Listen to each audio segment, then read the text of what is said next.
সালে যখন নিরাপদ সড়ক আন্দোলন চলছিল, সেই সময় যেদিন শহীদুল আলমকে গ্রেপ্তার করা হলো আর কি, ওই দিন আমি সকালবেলা আমাকে ডিজিএফআই থেকে ডাকা হলো তাদের অফিসে যাওয়ার জন্য।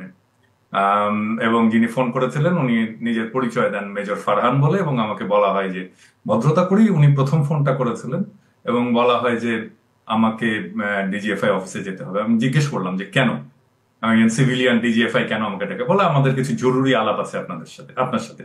আমি বললাম আলাপ আছে, ঠিক আছে, ফাইন, আপনি আসেন, আমার অফিসে আসেন, আমার বাসায় আসেন, একটা কোনো নিউট্রাল জায়গায় আসেন। প্রথমে মনে হলো অ্যাপারেন্টলি সে দেখা করতে চায়, বললো যে আমরা একটু পরে জানাচ্ছি, আমার বসের সাথে আলাপ করি। একটু পরে 5 মিনিটের মধ্যে আমাকে ফোন করে খুব রূঢ় ভাবে তখন বলল, আপনাকে আজকেই আসতে হবে এবং সন্ধ্যার আগেই আসতে হবে ডিজিএফআই অফিসে। তো আমি আমার বন্ধু বান্ধব, আমি যাদের সাথে হিউম্যান রাইটস অ্যাক্টিভিজম করতাম, তাদের সাথে কথা বললাম, এবং সবাই, এবং এর মধ্যে আছেন আজকের সরকারের মন্ত্রী মহোদয় শুভ্র ভাই, ওনারা সবাই বললেন যে আমি যেন না যাই ডিজিএফআই অফিসে, এবং আমি যেন লুকিয়ে পড়ি।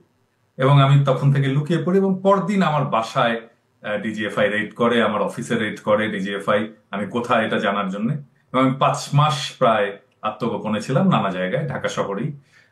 এবং তারপরে যখন নির্বাচনটা হয়ে গেল, তারপরে মনে করলাম যে আর থাকাটা অনুচিত, কারণ আমার বাসার সামনে তারপরে ডিজিএফআই গার্ড বসালো, সারাক্ষণ ধরে নজরদারি, এবং আমাকে খুঁজে বেড়াচ্ছে বিভিন্ন জায়গায়, আমি যে সমস্ত জায়গাগুলোতে যেতাম। তারপরে আমার দেশ ছাড়তে বাধ্য হওয়া, তাছাড়া তো ডিজিএফআই আমাকে ধরে নিয়ে যেত। এবং ওই সময় আমরা জানি যে ডিজিএফআই যাদেরকে ধরে তাদের বেশিরভাগই ফেরে না। তো আমি ওই সময় আসলে যারা গুম হয়েছে তাদের একটা ডকুমেন্টেশন করছিলাম।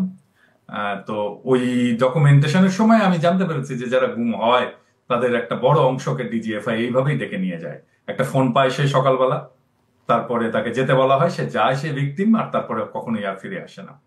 তো ন্যাচারালি আমিও তখন ভেবেছি যে আমার কপালেও সম্ভবত এটাই ঘটতে যাচ্ছে।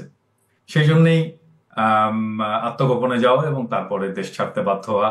আর ফ্রান্সের কারণ হচ্ছে যে আমি তখন একটা ফ্রেঞ্চ হিউম্যান রাইটস অর্গানাইজেশনের সাথে কাজ করতাম, তারাই আমার আসার ব্যবস্থাটা করে দেয়, ভিসা টিসা যা, এবং আমার এখানে রাজনৈতিক আশ্রয় পাওয়ার জন্য তারা সর্বতোভাবে আমাকে সাহায্য করে।